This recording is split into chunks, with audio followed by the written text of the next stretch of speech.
I have the pleasure of introducing Shawn Reilly Simmons. Shawn is the author of 7 novels in the Red Carpet Catering Mystery series, featuring Penelope Sutherland, chef owner of a movie set catering company. She's also written several short stories, which have been published in various anthologies, including Burnt Orange, in Passport to Murder, the 2017 Bouchercon Anthology, the Prodigy and Mystery Tour, the Crime Writers Association Anthology, and Now is the Hour in Writers Crushing COVID-19. Shawn's story, The Last Word, appeared in Malice Domestic 14. Mystery Most Edible won the Agatha Award. Oh, do you have a teapot?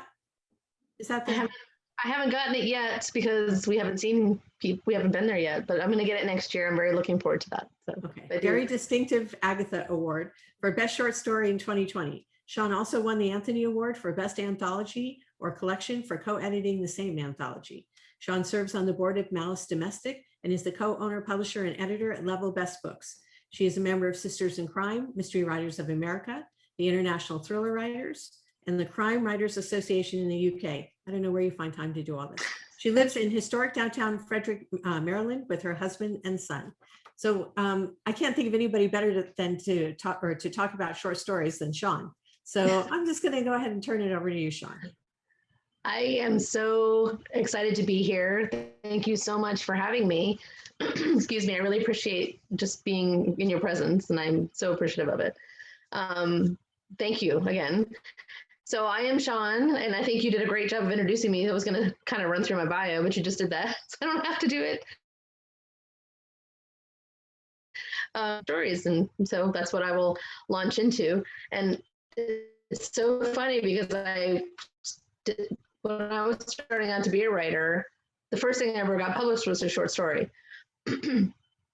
I was, taking creative writing and stuff, and I had a professor who said, I love your short stories. These are great, but you really should be working on a novel. You're ready to write a novel. I was 19 and I was working 2 jobs for myself through college. I was working at a bar all night, and I was working in an office in Washington, D.C. while I was going to University of Maryland full time.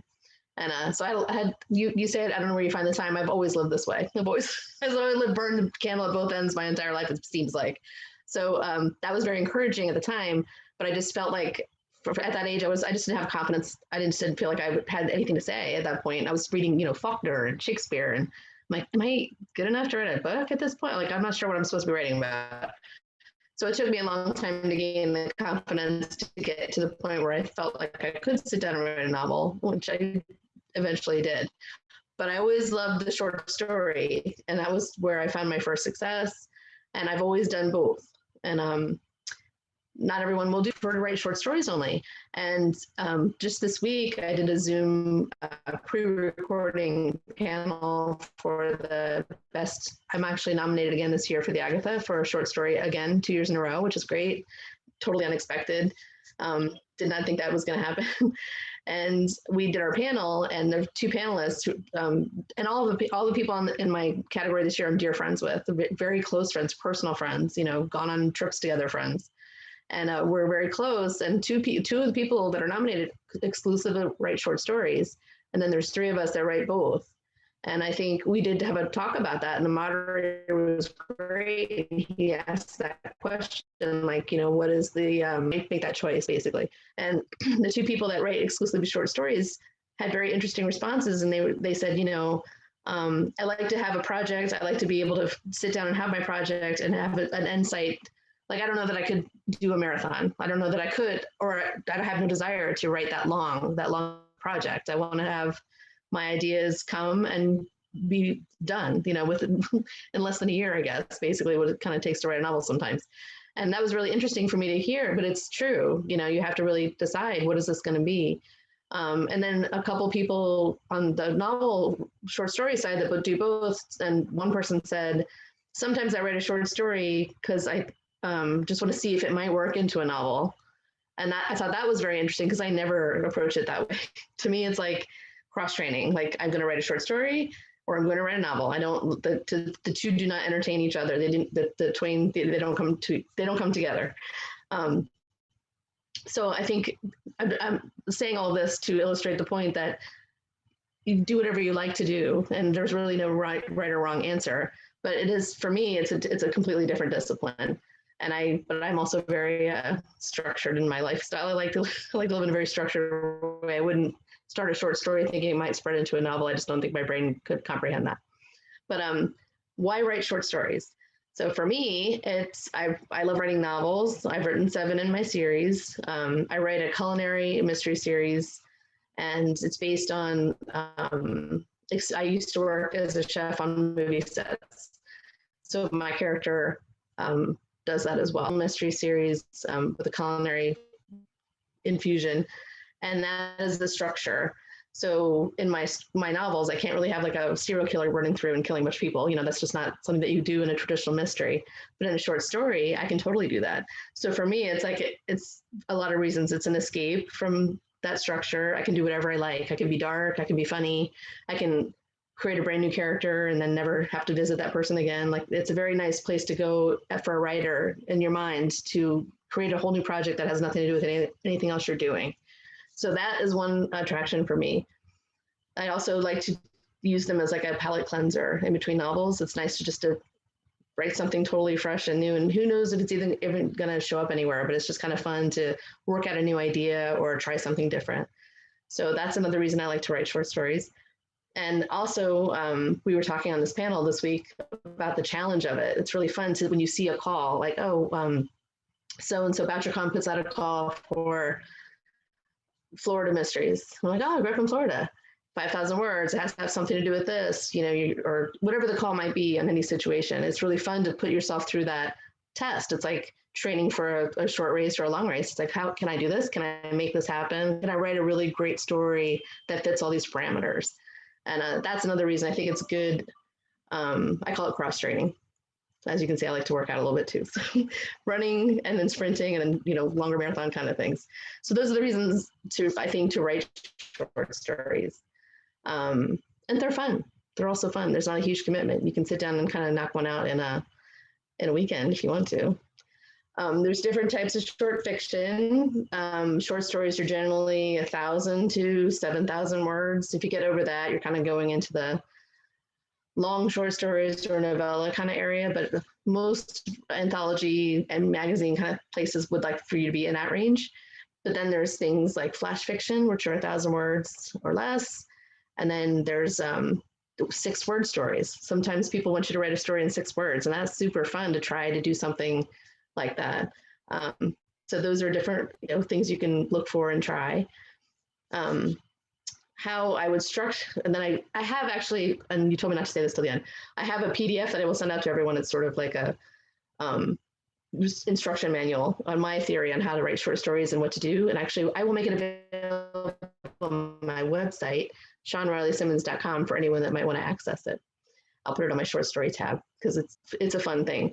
So I kind of look at short stories versus novels, as in when you're writing a novel, the analogy I like to use is a novel is like an entire house with an attic, main floor room, you have a basement. During a novel, you can explore all of those levels of a house, for a really long time, 80,000 words or so. And a short story is like one room in that house where you're just highlighting the actions that happened in that one space.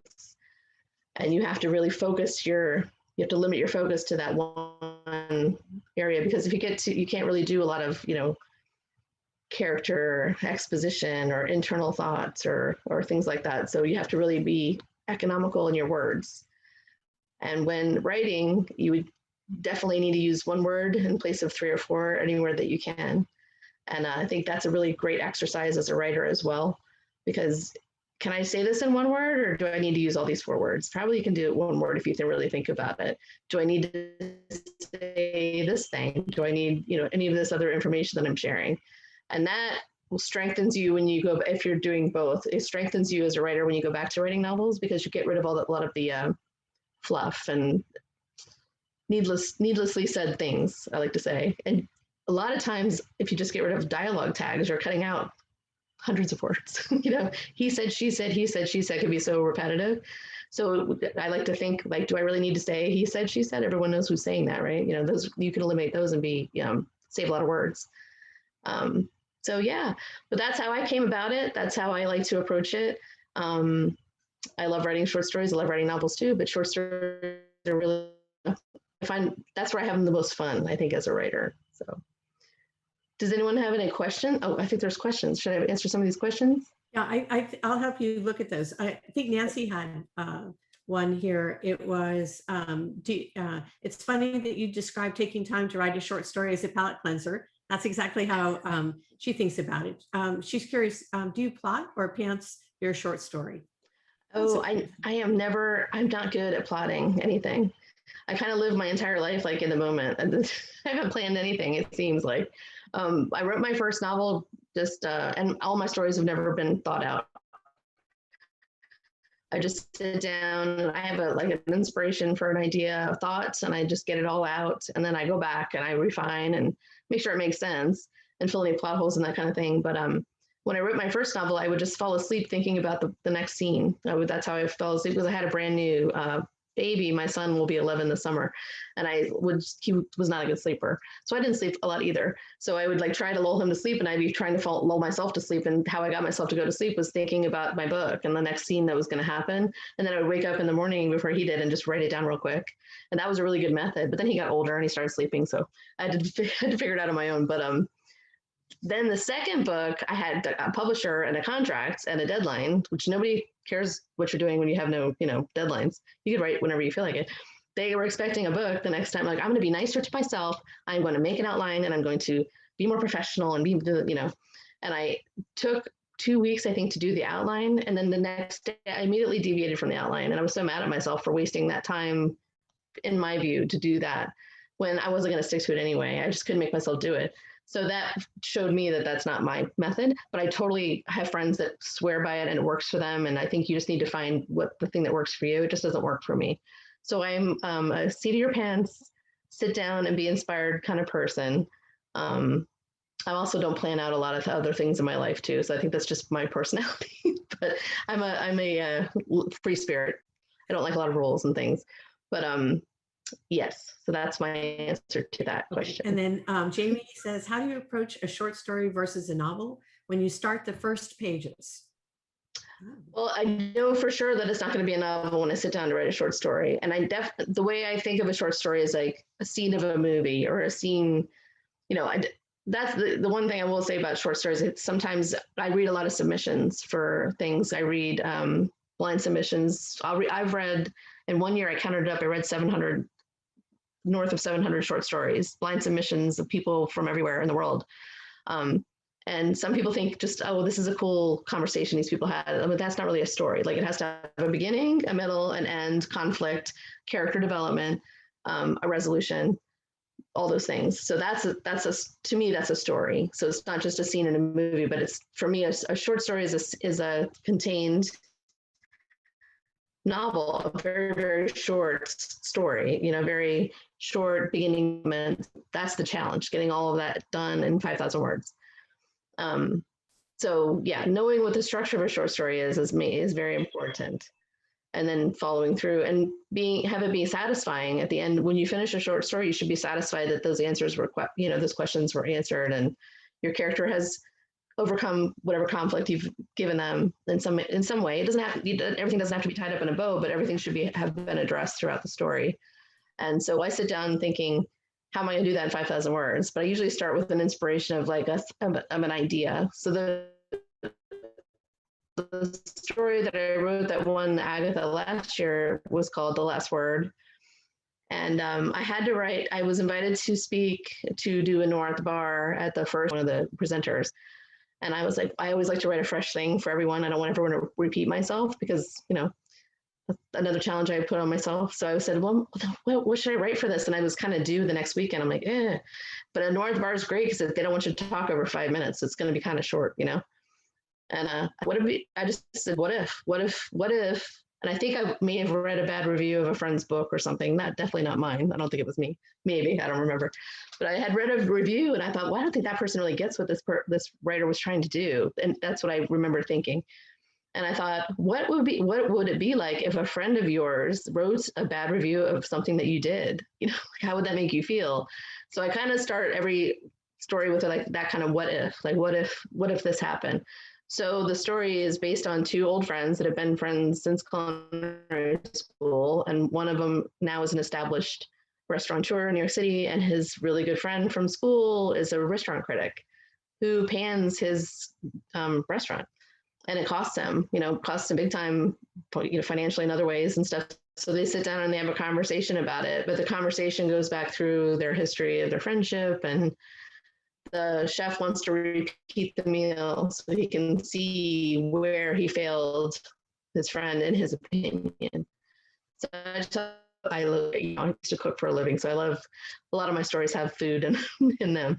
But I thought that was to me that was fascinating, like that how a friendship could go that far apart, and maybe there's motivations behind the review. Maybe there's a reason the person said that even if he thought the meal was great. So anyway, that was I think you need to start off with like something that you find really interesting, like and I didn't know what was going to happen at the end. I just thought, how would this conversation go?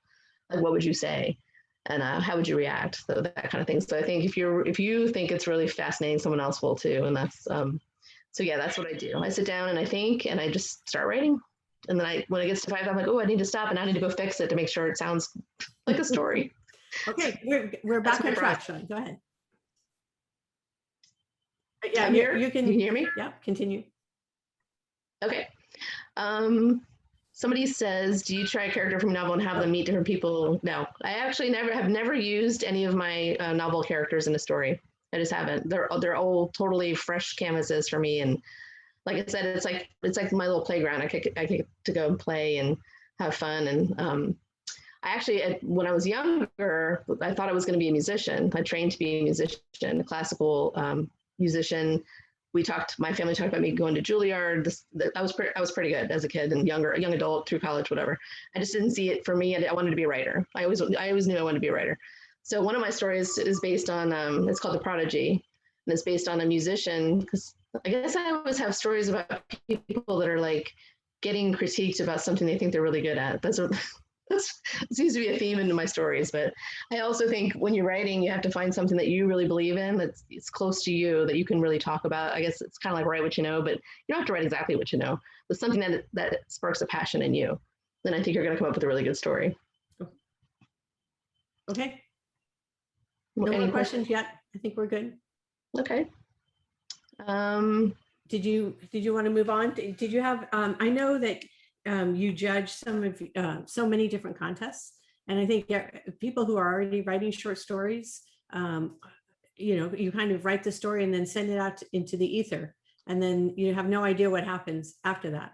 So can you talk a little bit about what it's like judging short stories and what you look for, and what separates in your mind a good short story from a great short story? Yes. Thank you. That's a great question.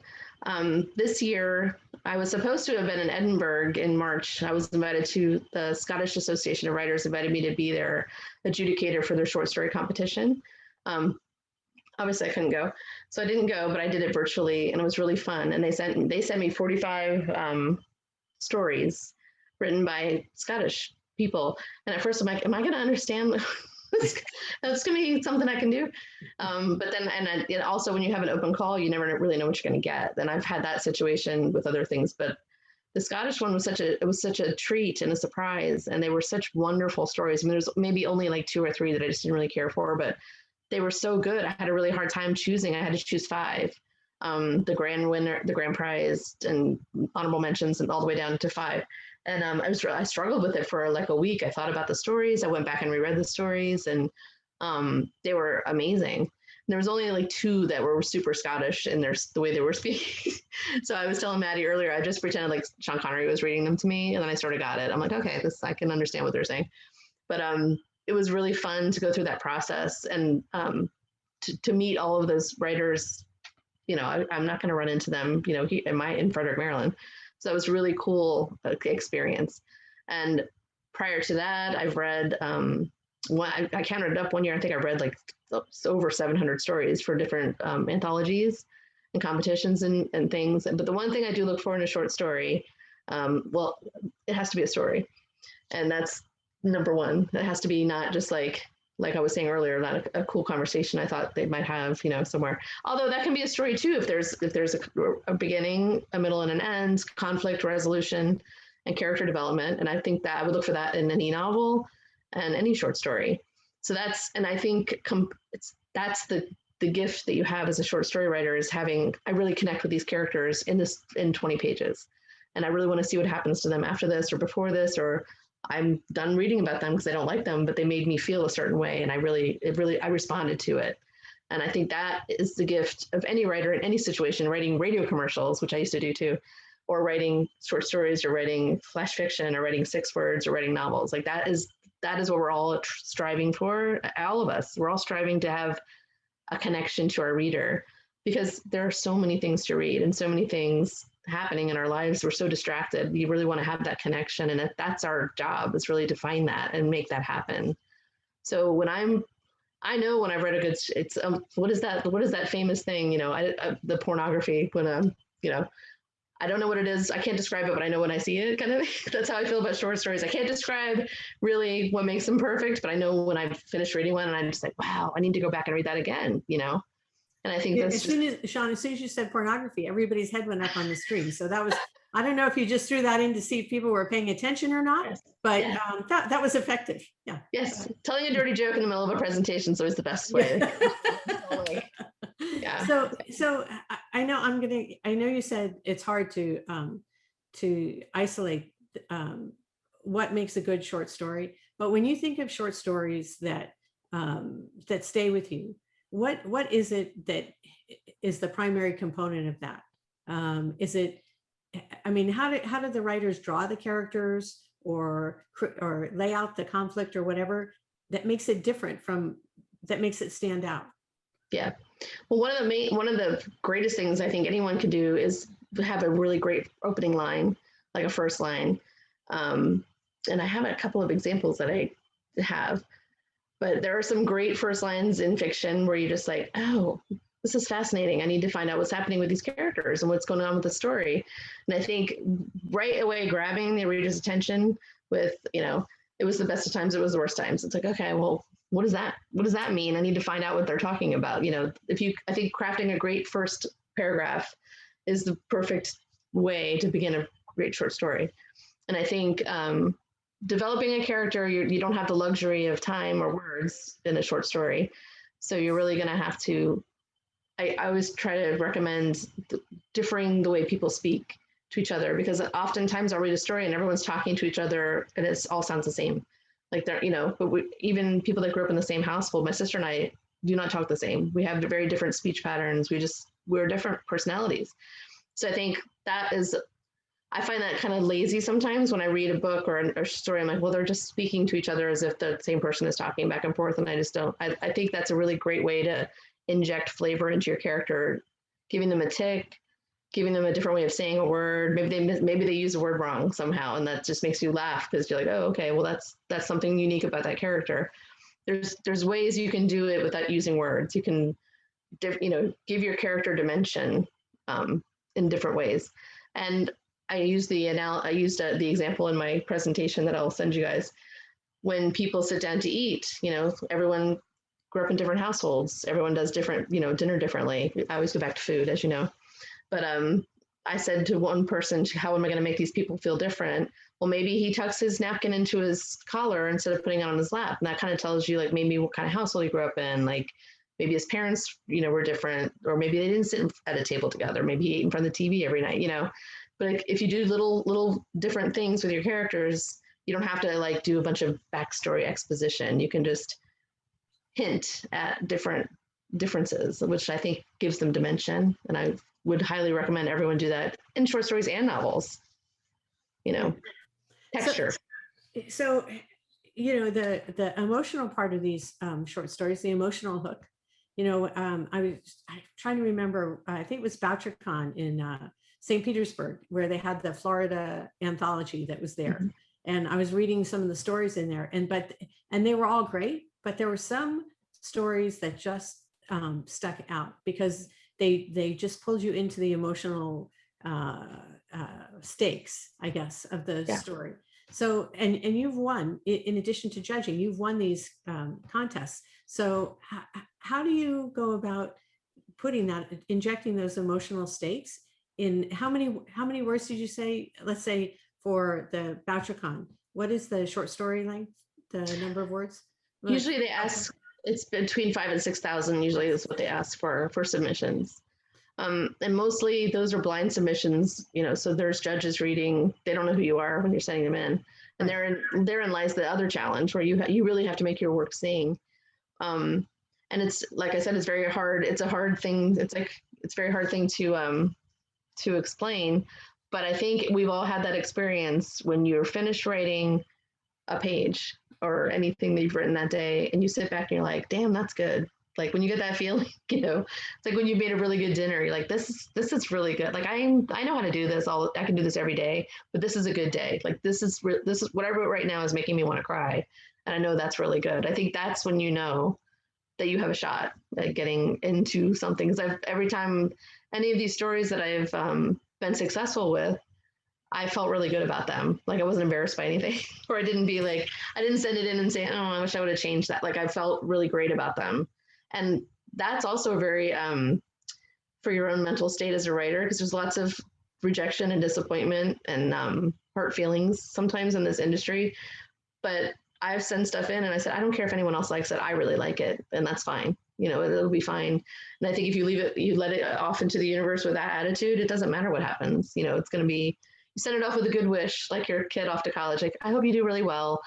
I think I did a really good job. It's going to be fine. And then usually it is. And that's, I am kind of an optimist, I guess. You're saying that now because your son's 11. So if you're, let's say you just write a short story and you're not writing it in response to a call, but you've written what you think is a great short story. Mm-hmm. How do you go about getting that placed? How do you approach that? Yeah, that's a great question too. There's lots of magazines. Ellery Queen, Mr. Magazine, Alfred Hitchcock, Mr. Magazine are always open for submissions, and they actually pay pretty well. They're very well respected, and they're in every Barnes and Noble. You can get them everywhere, and that's a great goal to send them. Yeah, and I would say be respectful of their submissions, and I would always read a lot of stories that they've already published. Any place you want to send a story to, like do your research. Read what they have done already so you can kind of get a feel for what they're looking for. Of course, you don't want to be cookie cutter or anything like that, but you just kind of want to get a feel for, you don't want to send them like a slasher or a thriller if that's not what they're into, that kind of thing. There's always anthologies open for submissions, lots of online submission places. Do your research, find places, and I always say, do not give your work away for free. I've never to this day ever one time given my work away for free, unless it was for a charity thing, and that's not for free because you're raising money for a charity.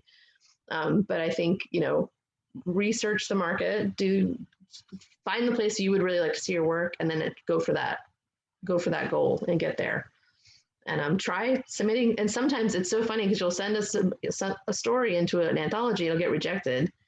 And then you'll see another call the week later, you send it there and they love it. So sometimes it's not because of your story, it's because they've already have too many, or they have a story that's written kind of like yours, or they have one that has the same kind of story that is yours. So I don't ever take it personally. Just say, okay, I'm going to read through it again and see if there's anything I could fix, if they give you any feedback, and then I'm going to send it out again, and you'll be surprised. It'll get somewhere. You just got to keep trying and not be defeated by that, because it happens. Okay, it takes so many. I'm sorry. Oh no, I was just saying they can only take so many, and a lot of times it's not you, it's them. Yeah, I like that thought. So if you are thinking, okay, I use Bouchercon just as an example, which is the big mystery convention, and they have a huge anthology, and I think Bouchercon has like 1,800. Has had at times 1,800 people there, mystery fans. So, yes. And you're saying, okay, I want to get into Bouchercon. And they give you a theme like Florida. Mm-hmm. So, how do you, when you're structuring the story, is there a strategic way of doing this? Do you say, okay, let's see what I think the judges are looking for? Do you say, okay, maybe humor, maybe there might be less humor submissions, or maybe if I do more a literary, there may be less literary submissions. So maybe my story will stand out. Are there any ways of going in and approaching submissions before you write your story that might help you get placed in an anthology or selected? I don't think so. I think anytime you try to write to something, if you're keeping to your true self, then I wouldn't worry about it. If you're trying to write for someone else for what you think they may like, and it's not really what you want to do, then I don't think you're ever going to make it. I think it has to be authentically your voice from you, and just do what you do and not worry so much about it. I wouldn't write something. If I was going to submit to a Bouchercon Anthology, I probably wouldn't try my experimental fiction on them first time out, if they're not looking for something like that. I mean, and it's fine to be different and unique, but if, you do have to follow their parameters. So, you can't send them all working to play Jack as a Doughboy 100 times and send that in and hope that it gets in. You know what I mean? Like, don't be crazy, but be yourself, be unique, be authentic, and follow their guidelines and send it in. And it's going to be, if it's something that you really believe in, that you feel really good about, when you send it, you're going to get in.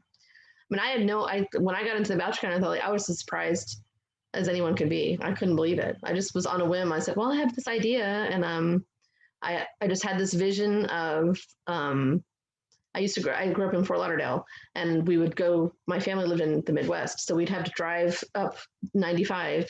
And I was just saying to somebody this week, when you live in South Florida and your mom drives you everywhere, because, it was the 80s, getting out of Florida takes 8 hours. So the first day you're like, oh, we're in Georgia, and we haven't gotten anywhere. We're supposed to be like, we love Georgia, but we just because we got somewhere that was not Florida. So it's 8 hours of basically like orange groves.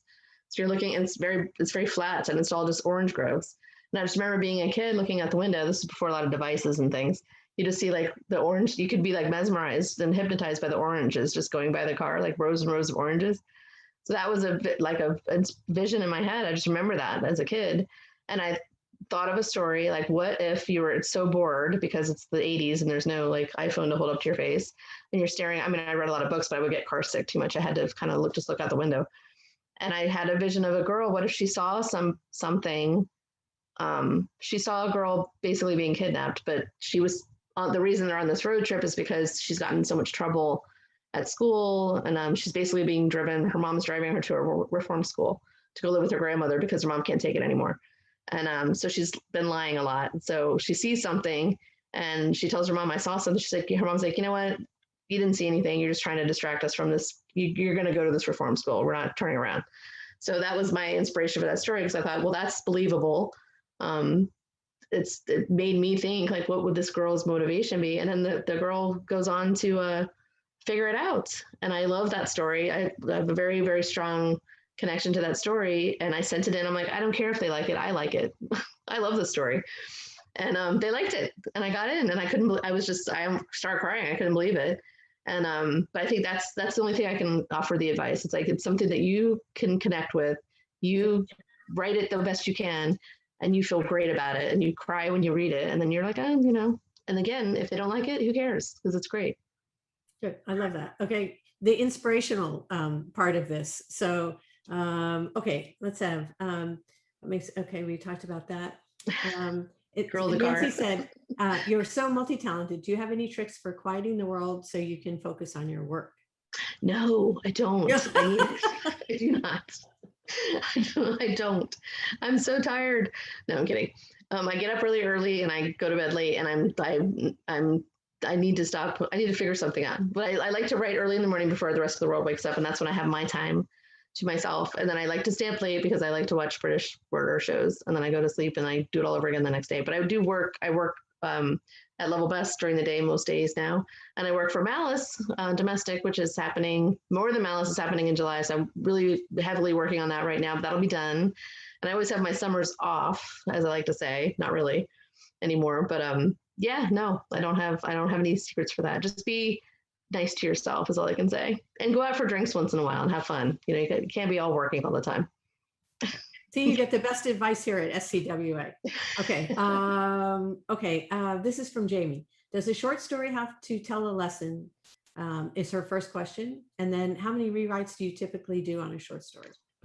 No, it doesn't have to. I think it's kind of nice. I think you have to have it has to be like, I like it when there's a message in the story. It doesn't have to answer any questions or anything like that, but I like when there's a reason for me reading it. Like, okay, if it's just like a character study, like this character has gone through this challenge and come out the other side as this person, then that therein is a lesson there, or a moral arc or that kind of thing. So yeah, I think there has to be a purpose for every story that's written. Just that's my personal taste. But there are some vignettes that I really enjoy reading, and but I do think there has to be some kind of conflict and resolution. That's what I find satisfying. I do watch a lot of murder shows. So I guess I like to have justice in the end. I like to have a resolution, and I don't like plot holes, which none of us do. And I think not all the answers don't have to be all the questions don't have to be answered at the end. But I think every thing that you presented has to be wrapped up in some way or addressed, because then otherwise it's a plot hole. Like, why would you bring it up? Especially when you don't have that much time to bring things up. It's got to have some kind of resolution. And what was the second half of that question? I can't remember. It was how many rewrites do you normally do on a short story? I would suggest to everybody, novels and short stories, I like to write it all out, get it all down, and then walk away from it for at least a week, and then come back and read it again. Because you'll see things, you're like, oh, I definitely want that person to say this thing, and they should be saying it here, not there. And so that's the first rewrite. I only do like 3 or 4 or 5 at the most. That's pretty much it. If I get feedback from an editor, I will incorporate suggestions or not. I know people, some people work for years on stories. That's just not I don't do anything for years. That's just me. I don't have years. So, yeah. All right. And then this is a kind of follow-up. It says, any tips for editing a short story? Is it different from editing a novel? Yes, I do a lot of editing of anthologies, and I read a short story first. I just read it, and then the second time I go back, and I have one of these. I can't find my way out of my own neighborhood. I have a terrible sense of direction, and I can't do a lot of things. But I remember stories and characters for forever. So the story is in my head. I know the whole story, and I don't forget it. And I, like I said, I forget my aunt's names, but then I read it again, and I know the story now, and I can pick out you change the name of that person, or that person used to drive a car. Then it's almost like it's highlighted for me. I can see the errors and mistakes and that kind of thing, and I suggest changes there. But I edit for a lot of people all day long, every week, and I always say, these are just my suggestions. This is what I thought, but this is your work. Like, this is up to you if you think it's wrong or not, and you make that change, unless it's a complete error. But I never say you have to do that. I just say, this is what I think. So yeah, for a novel, it's different. I do tend to read a novel twice too, but sometimes I don't. It depends on what stage of editing I'm in with that. Sometimes I do developmental edits, and I do line edits, and I do copy edits. So there's different stages of editing that I for my job that I do. And developmental edits are a lot of fun, because I just put them on my Kindle and I sit on the couch and I read. And because if I try to edit developmentally on my computer, I end up trying to fix commas and things. So I like to read it as if I was a reader, just having fun. And that's how I do that. So. That's interesting. Okay, so what about your own stories? When you're writing your own stories, how many times do you rewrite them, or do you just get them right the first time? Or I'm pretty close to the end the first time. If I don't think I've never really started a story and then just thrown it out and that it wasn't working. I just make it work. I figure it out, and I'm kind of obsessive. I have OCD, but I use it in very positive ways. Where I just will obsess about the story until it's where I want it to be, like where it's perfect. I used to have to touch my stove a bunch of times, and I don't have to do that anymore. I just put it all into my work, so I make sure that's right, and then I can leave and let it go. But I don't take a long time. I don't take a long time to do anything. I don't take a long time to write novels either. I can get a novel done in 6 months, and I send it out, and I have beta readers and stuff, and they make a few suggestions, but I don't for a really long time. I just don't. That's just not I just can't. Not that there's anything wrong with people that do. It's nothing. It's just my personality. Okay, and then on short stories, people are pretty savvy about using editors and copywriters and all kinds of after post-production help. Do people do the same thing on short stories? Do you suggest that people, if you're seriously considering submission, that you send your short stories and put them through similar process that you would a novel in terms of editors? Yeah. But if you're really serious about it and you're interested in getting them placed, and you're not quite sure if it's exactly right or what, definitely beta readers Editors are great.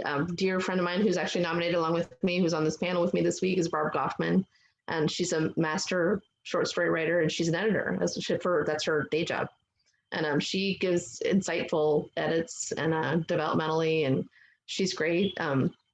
Art Taylor, he doesn't do editing, but he's a wonderful short story writer, and he has a piece in this book, How to Write a Mystery, which was MWA Anthology, and resources like that are also very good. But I think one of the best things you can do is find short stories that you love and read them, and then study them as if you're in college, like how if you had to write a paper about it, like what, read it critically, and then sit down and do your best.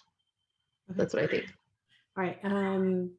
So Wendy wants to know, do you have any brainstorming techniques to develop your story ideas? I mean, I know you talked a little bit about how you derive some of your inspiration, but how do you brainstorm?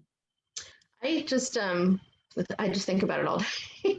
And it's funny because I like to I go out for long walks and jogs and runs and things. And when I was training for a couple of half marathons, and that's when I found the best story ideas, when you're giving yourself a break.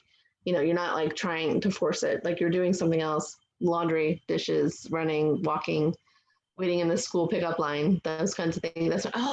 That's a great way to switch that plot around. I think when you give your brain a break is when you get the most inspiration. So I would recommend that.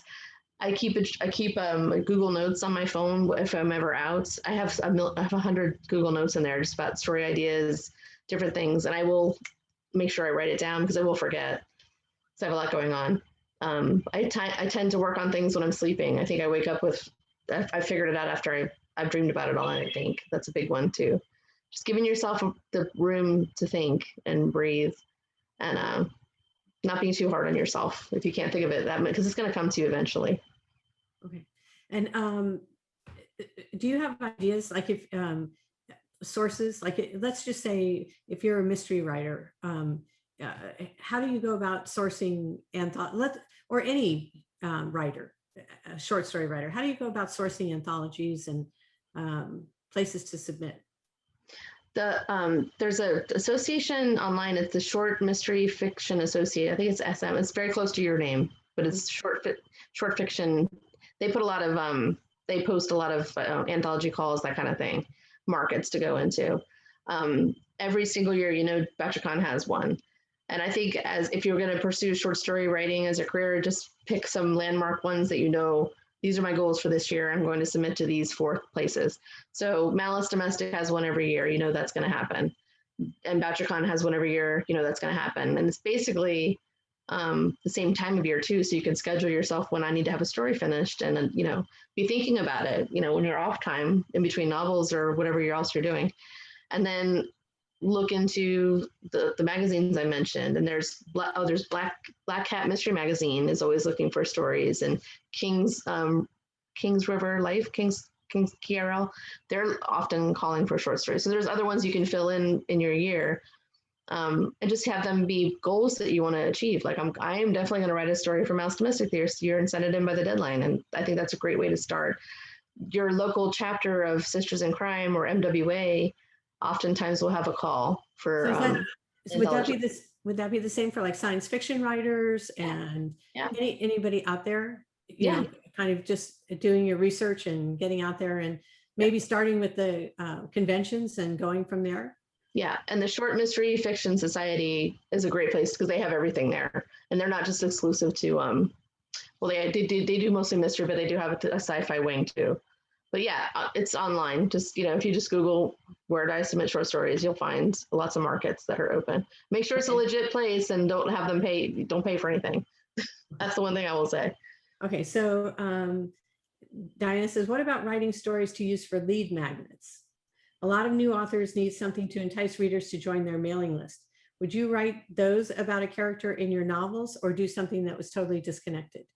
Yeah, no, I think that's really cool. And you can use short stories as a marketing tool if you wanted to. And that's actually a really neat idea. And I think Nancy might have done where she did like novella, little shorter stories in between her novels too. And that's a way to entice some readers to your books, and you can post them for, on your website and say, well, this is, so-and-so's, my character is doing this in this short contained story. But then if you like that, you might want to go on to get my book. So yeah, I would absolutely, if you love it and you think it's a great thing to do, go for it. Absolutely. Okay. Let's see. Okay. Larry wants to know, on the mechanics of the story, what elements make the short story significant or worth reading? I think there has to be, I keep saying it, but it has to be like a reason that I'm reading it. There has to be a conflict. And I love stories that give me a choice of like, well, this character is deciding to do this. Maybe I would have done it that way. And I do love a nice twist at the end where that I didn't see coming, but that can be said for novels too. You can't get too twisty in short stories, but it's nice to have like a surprise ending here and there, just to say, oh, I wasn't thinking that would go that way. But I think it's a really great space to explore a lot of different ideas. And I know I do talk a lot about mystery. I do apologize about that, but that's all that's in my DNA. I've been in the mystery community for like 20 years, but I like a resolution at the end. I like it to be satisfying. That's what I would say. Think of it as the same structure as a novel, shrunk down. Okay. And also, what is the key element to characterization in a short story? What are some of the things that you have to do and make sure that you get across to do proper characterization in a short story? I guess it's so hard because a novel, you have room. Mm-hmm. You can't be overly ambitious, right? Yeah. So how do you do that? Yeah. Well, like I was kind of alluding to earlier, giving them, you have to build in the character development in really tricky ways, which is why it makes you deft. And then you go back to writing a longer piece and you're like, oh, I think it makes you a stronger writer on both sides. So as like I was saying, you can have a character, maybe he has a limp or just something random that someone notices or he alludes, the person says, and you're like, I wonder how that happened. And maybe you say, he had seen some action somewhere. You don't have to explain anything else. Like the reader is going to form that story in their mind when they're reading your story. And in a novel, you can have a backflash scene where I was in Vietnam and all this stuff happened. You're not doing that in a short story, but the person that's reading it will figure that out as far as like the time frame you're writing in, and different things like that. So it's like I use a flashlight analogy in my manual. I said it's kind of like when you're writing a short story, it's like you're flashing a flashlight around a dark room. You're showing glimpses of what the room looks like instead of describing the entire room with the wallpaper and the curtains, and it was light outside and the wind, the wind was blowing. It's, you're just flashing flashlight around the room so you can see, oh, there was yellow wallpaper, and that's it. And then the reader fills in the rest with their mind, if you're doing your job the right way. Okay. How do you do character conflicts in such a short window? You just got to be smart about the use of your words. Don't use 3 words when you can use 1. But like I said with my story, the story this year that's nominated is called The Red Herrings at Killington Inn. And I love playing with the concept of, I guess because we moved around a little bit when I was a kid. I went to 3 different high schools. So when you're like the new person somewhere, you can create your own backstory, or you can just never tell anyone what happened to you before. You can just like recreate yourself. And I always love that idea. But also when you move into a community that's very established and friendships that are already established, you don't know all the stuff that happened to them 10 years ago. So you're sort of at a disadvantage when you're talking to new people you don't know. So I always love playing with that concept. So this story has, I'm also pretty obsessed with true crime. I love true crime. I watch way too much of it. I listen to podcasts and all that stuff. I love true crime. So I thought it'd be really funny to have a true crime club that comes to this beautiful ski lodge in Vermont, and they are researching a crime because they're trying to solve it. It's a cold case. And the people that own the inn aren't really, they don't like that very much. But I like they go back in the history of the inn, and they're in the present day of the inn. And I did all of that within 5,000 words. And I've got a lot of compliments on that. But I think it's also just I've written a lot of short stories, so you're practiced at it. But you just have to inject hints of ideas about what's happened to these characters throughout the story. You just can't lay it all out in info dump. You never want to do that anyway. But you just have to be deft at like alluding to the different things that they're thinking and feeling. And I have one flashback to the past and then the present, but they all tie together. So there's ways of doing it. Like I said, it's hard to explain, but it's also very, it's fun. It's very fun to try to do. And then you read it over. It's like, does this make sense? You know, this is enjoyable. So, but yeah, that's what you just have to keep trying and practicing and cutting words back when you can. So we did our own anthology, and it was an interesting experience to try and, if you're a novel writer, to try and write a short story. So Yeah. how do you know what is too ambitious and what is not ambitious enough? You know, when you're approaching these, how do you pare these ideas down to something that's manageable for 5,000 words when you're used to maybe writing 80,000 words? Yeah, it's a lot less words for sure. It's a lot. Well, I think if it's way too easy and you're done, and you know, you're gonna know if it doesn't make any sense, and that's not a story. I've read some stories where they've just tried to cram too many things into a story, like, and I've given feedback where it's like, hey, you've got 3 plot lines here. You can't do that here. You need to choose. I think these 2 work. Let's work on these, you know, and I'll say, maybe you just have them reference this other thing that you're trying to say. It can't all be in this, you're trying to write a novel, you know, this is a short story.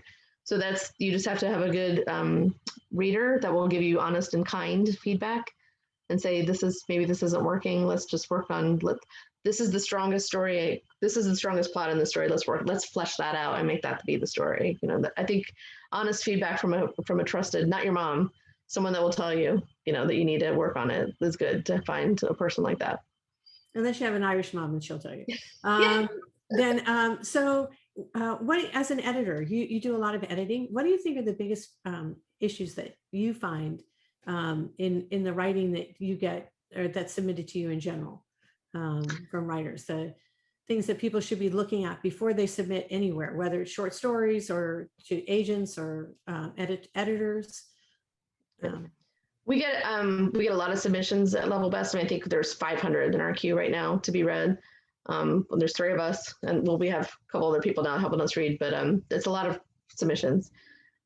So you're in tough competition in anything you're submitting to. You're not the only one submitting, basically. So my biggest advice is make sure it's the cleanest you can send it. Something that's coming in that's completely sloppy, typos everywhere, just not, you know, doesn't look like somebody really cared for it. I'm not going to say we were rejected out of hand, but I'm going to kind of look at that like, is this going to be like a nightmare to work with? You know what I mean? Like, I think putting your best foot forward is the best way to go, first off. Secondly, read your work over a few times before you send it to anybody and make sure that it's what you want it to be. I think some people start off with great ideas and then it sort of peters out at the end, or there's a saggy middle, and avoid those kinds of things. Really don't just whip something out and send it off the next day. You know, of course, you're not going to do that. None of you are going to do that. People do. And then, yeah, just, you know, be respectful and polite, and you know, people are busy. We're going to get to it eventually. But the one thing I would say is make sure you care about your work before you send it to someone else to look at. If you want me to care about it, you should care about it too. I guess that would be the first thing. Hopefully, Shawn, you'll hang around for a few minutes, and we will see you all next time.